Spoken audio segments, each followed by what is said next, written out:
Aujourd'hui, aux Échos du Vatican, Monseigneur Pietro Parolin devient le nouveau secrétaire d'État. Le centre de télévision du Vatican fête son 30e anniversaire. Le pape François reçoit le chef de l'autorité palestinienne au Vatican.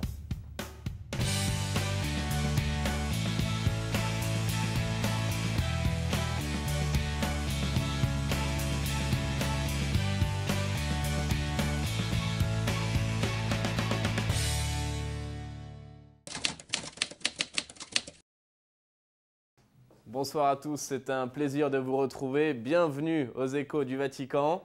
Commençons cette émission par l'information principale de la semaine. Un nouveau secrétaire d'État au Vatican, Monseigneur Pietro Parolin, prend ses nouvelles fonctions et remplace ainsi le cardinal Berton qui occupait cette fonction depuis 2006.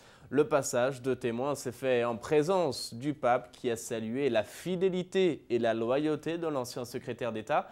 Le pape s'est dit admiratif du courage et de la patience dont a fait preuve le cardinal Berton face aux contrariétés qu'il a dû affronter durant son mandat. Puis le Saint-Père a souhaité la bienvenue à Monseigneur Parolin qui n'était pas présent à cette cérémonie à cause d'une petite intervention chirurgicale. Son état de santé ne suscite pas d'inquiétude, a fait savoir le porte-parole du Saint-Siège. Le cardinal Berton, de son côté, a souhaité à son successeur de réussir à dénouer les nœuds qui empêchent encore à l'Église d'être en Christ, le cœur du monde. Et pour mieux connaître cette nouvelle figure qui devient en quelque sorte le bras droit du pape, je vous propose d'écouter le cardinal Torrent. Il connaît bien Monseigneur Parolin pour avoir travaillé avec lui pendant 4 ans. C'est une interview réalisée par Radio Vatican. Je pense que c'est un choix excellent. C'est un excellent prêtre et puis je pense qu'il a une grande expérience internationale et il est jeune donc il pourra accompagner le pape dans la réforme de la curie et je pense qu'il sera un orateur très efficace. C'est un retour du profil diplomatique? Oui, sans doute, oui. Mais c'est un bon négociateur, très équilibré, je pense qu'il fera très très bien. C'est à la fois un diplomate aguerri, mais aussi un homme de terrain? Oui, sans doute, très, très réaliste. Peut-on parler en quelque sorte d'une rupture avec l'ère du cardinal Berton? Non, je n'aime pas beaucoup parler de rupture, je dirais. C'est notre style. Et puis notre génération, et notre expérience aussi. Monseigneur Parolin a travaillé sur des dossiers particulièrement délicats. Est-ce qu'on peut parler de véritables succès dans les missions qu'il a menées concernant le Moyen-Orient, mais aussi le continent asiatique, en particulier le Vietnam et la Chine? Vous savez, je crois qu'il ne faut pas voir ça en termes de succès. Je crois que surtout ce qui est important, c'est qu'il a accompagné les églises locales dans leurs difficultés. Une approche pastorale aussi, qui est très importante. La diplomatie est au service de la pastorale. Et ça, je crois que M. Parolin a très bien compris et le vit. Quel souvenir gardez-vous de sa façon de travailler, de sa personnalité? Eh bien, il a été 4 ans mon sous-secrétaire et j'ai toujours apprécié sa discrétion, sa grande capacité de travail et sur son esprit sacerdotal. Monseigneur Parolin a beaucoup œuvré en faveur de la paix. Lorsqu'il a été nommé, il a en particulier salué l'élan du pape pour la paix.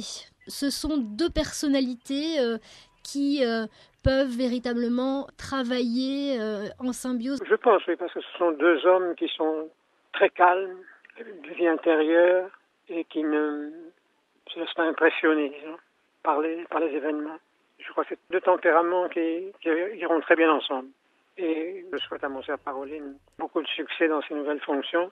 Et je pense que beaucoup lui assureront loyauté et amitié. Un anniversaire cette semaine, celui de la télévision du Vatican. Elle fêtait vendredi son 30e anniversaire. Et pour l'occasion, le pape a adressé un message à son directeur, Monseigneur Vigano. L'œuvre accomplie par le centre de télévision constitue un service rendu à l'Évangile et à l'Église, dit le pape. Il convient, poursuit-il, de maintenir la perspective évangélique sur l'autoroute globale de la communication et de présenter les événements sous un jour ecclésial sans tomber dans une optique mondaine. Le rôle des médias, dit-il, est désormais indispensable pour raconter ce qui se produit à travers le monde, y compris au sein de l'Église. Cela requiert une forte responsabilité et une capacité de lecture spirituelle de la réalité. Pour en savoir plus sur les missions, les enjeux et la vocation de la télévision du Vatican, écoutons son directeur, Monseigneur Dario Vigano. Il était notre invité il y a quelques semaines. Qual è la vocazione della CTV?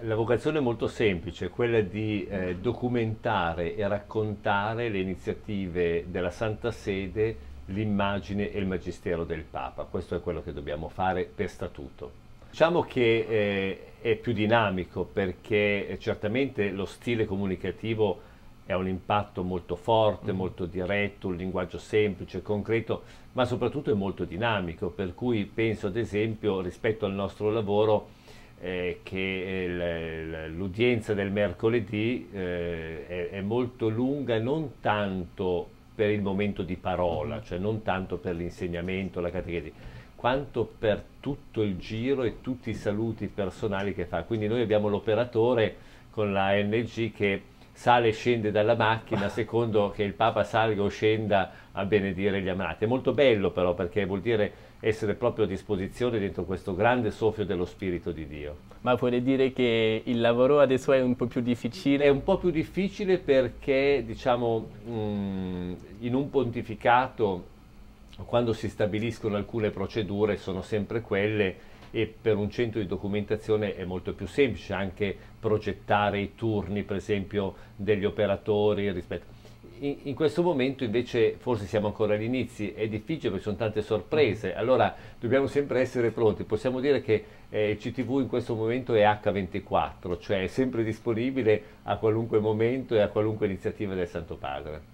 Monsignore, come si fa di lavorare con altri media del Vaticano? Per esempio, se avete una collaborazione con la Radio Vaticana? O...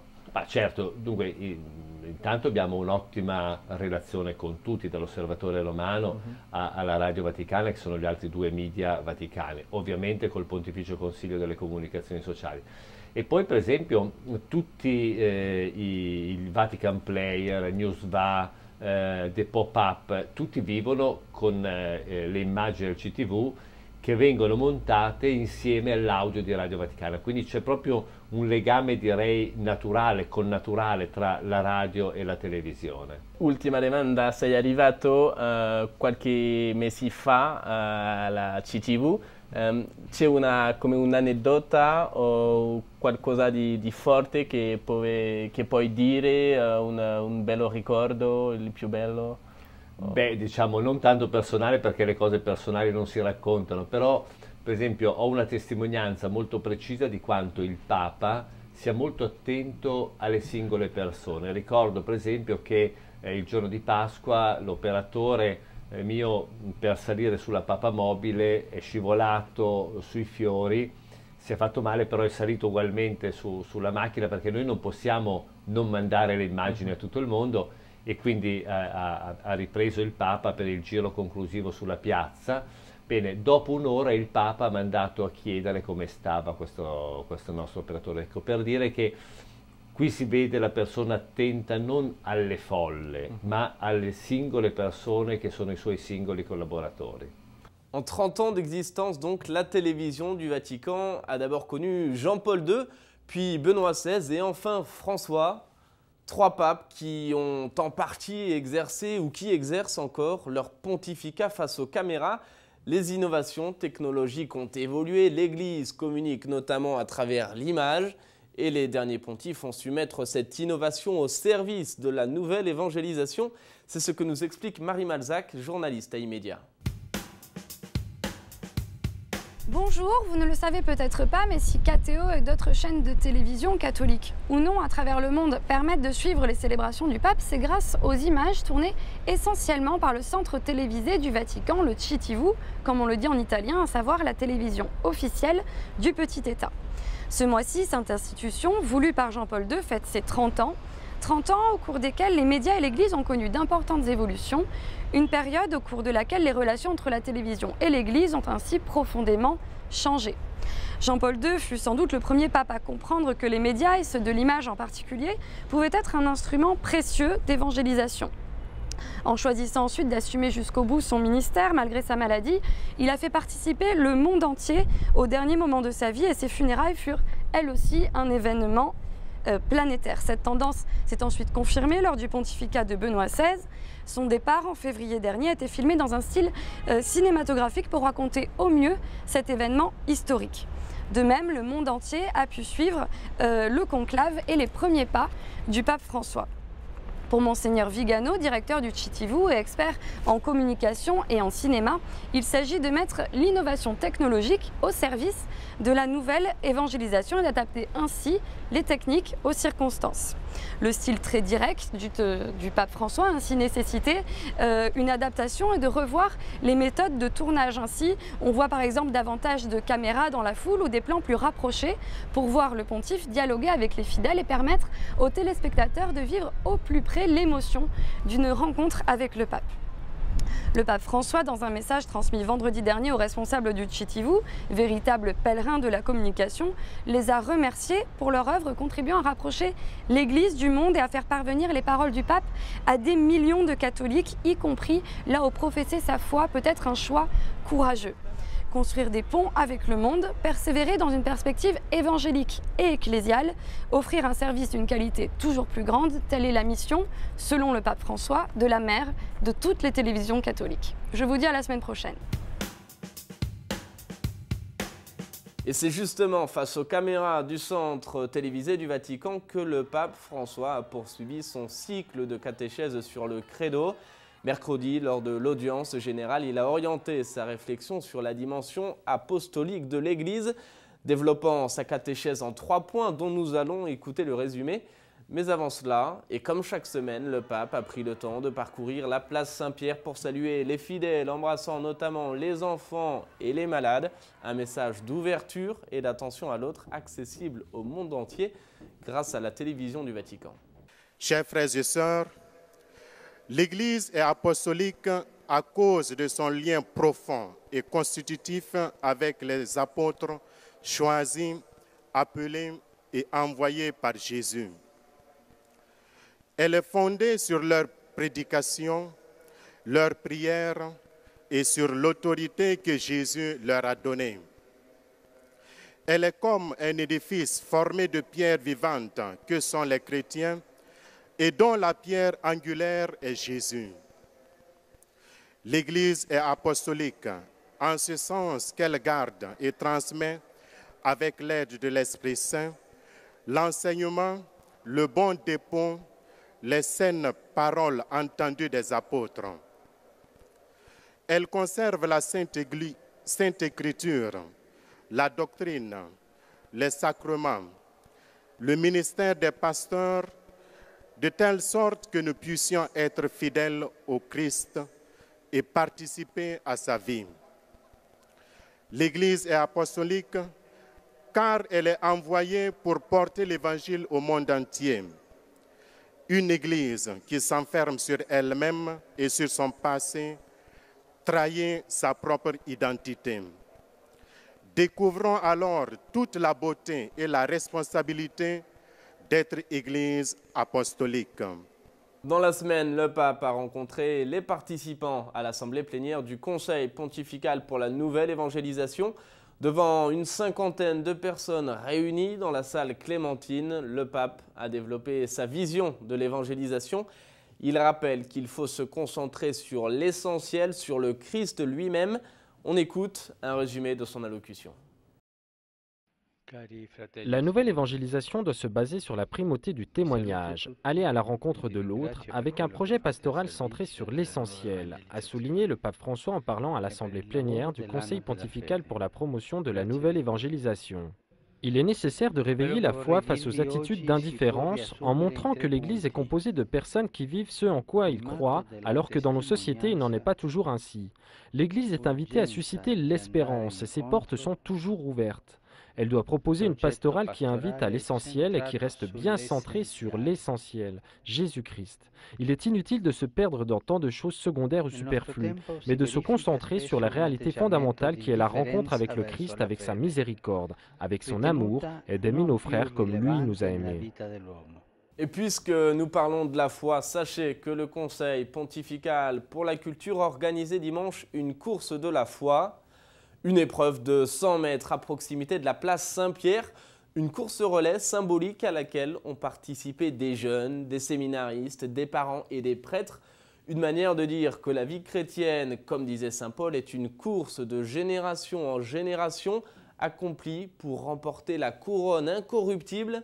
Cette course permettait par ailleurs de souligner la valeur éducative du sport et de rappeler au monde catholique que sport et catéchèse ne sont pas indissociables. L'événement a été salué par le pape lors de l'Angélus, alors que nous fêtions dimanche la journée missionnaire mondiale. Durant la prière, le Saint-Père a donc également rendu hommage aux missionnaires à travers le monde. À l'occasion de la journée missionnaire mondiale, après l'Angélus, le pape a parlé de la mission chrétienne de répandre l'évangile sans prosélytisme, mais avec l'esprit de Jésus qui a allumé la foi dans le monde en Dieu, qui est Père, amour et miséricorde. Le pape a rendu hommage aux missionnaires hommes et femmes qui donnent leur vie, comme l'italienne Afra Martinelli, assassinée ces derniers jours au Nigeria. Il a exprimé sa proximité avec la population des Philippines touchée par un important tremblement de terre et a rappelé la béatification ce dimanche à Budapest de Stefano Sandor, assassiné par le régime communiste. Avant l'Angélus, le pape François a commenté l'évangile du dimanche. Dieu, a-t-il expliqué, nous invite à prier avec insistance parce que notre arme, c'est la prière. Mais avant de fêter dimanche la journée missionnaire mondiale, nous célébrions dans la semaine la journée mondiale de l'alimentation à laquelle le pape François s'est associé. Il a fait parvenir une lettre au directeur de la FAO, l'Organisation des Nations Unies pour l'alimentation et l'agriculture. Dans son message, le pape dénonce le gaspillage et la culture du rebut. La faim, dit-il, n'est jamais un fait inéluctable auquel on peut s'habituer. Le gâchis des aliments est un signe de la mondialisation de l'indifférence qui nous habitue, poursuit-il, à la souffrance de l'autre comme si elle était normale. Le pape, enfin, réclame une éducation à la solidarité, un changement concret des habitudes de vie, le maintien des personnes sur leur terre et le soutien à la famille qui reste le premier lieu de la solidarité. Le saviez-vous ? Monseigneur Pietro Parolin, âgé de 58 ans, est le plus jeune secrétaire d'État du Vatican depuis Monseigneur Pacelli en 1930. Cette semaine, le pape recevait le président de l'autorité palestinienne, Mahmoud Abbas, et le pape François ont ainsi abordé la situation au Moyen-Orient et le processus de négociation entre Israéliens et Palestiniens. Ils ont souhaité que soient prises des décisions courageuses en faveur de la paix, avec le soutien notamment de la communauté internationale. Les deux hommes ont par ailleurs évoqué la guerre en Syrie en espérant que la logique du dialogue et de la réconciliation remplace celle de la violence. Enfin, les liens entre le Saint-Siège et la Palestine ont aussi été abordés. Le Saint-Père et Mahmoud Abbas ont salué les progrès réalisés en vue d'un accord global sur les activités de l'Église en Palestine. Visite également du président camerounais cette fois-ci. Paul Biya et le pape François se sont félicités de la qualité des relations renforcées par un accord sur le statut juridique de l'Église qui devrait être signé prochainement. Le président Biya s'est également félicité de l'action de l'Église au Cameroun, en particulier en matière d'éducation et de santé, mais aussi en faveur de la paix et de la réconciliation. Il a également été question de certains défis auxquels l'Afrique subsaharienne est aujourd'hui confrontée, ainsi que de l'engagement du pays en faveur de la paix et de la sécurité dans la région. La question de la semaine, c'est Jean-Claude qui la pose. Il veut savoir quel est le rôle du secrétaire d'État du Vatican. Eh bien, son premier rôle, il est très clair, c'est d'aider le pape à faire fonctionner les institutions de l'Église. Il préside pour cela la secrétairie d'État, le premier et plus important dicastère de la curie romaine. À ce titre, il est en quelque sorte le bras droit du pape, d'une certaine manière son premier ministre. Bref, le secrétaire d'État est le numéro 2 du Vatican, en charge notamment des relations avec les autres États. Vous avez probablement vous aussi une question à poser, alors n'hésitez surtout pas, envoyez-la moi sur la page Facebook de Ciel et Lumière ou par courriel à l'adresse suivante info@ciel-et-lumière-tv.org. Voilà, c'est la fin de cette émission. Merci d'avoir été avec nous. On se retrouve la semaine prochaine et d'ici là, je vous souhaite à toutes et à tous une excellente fin de soirée.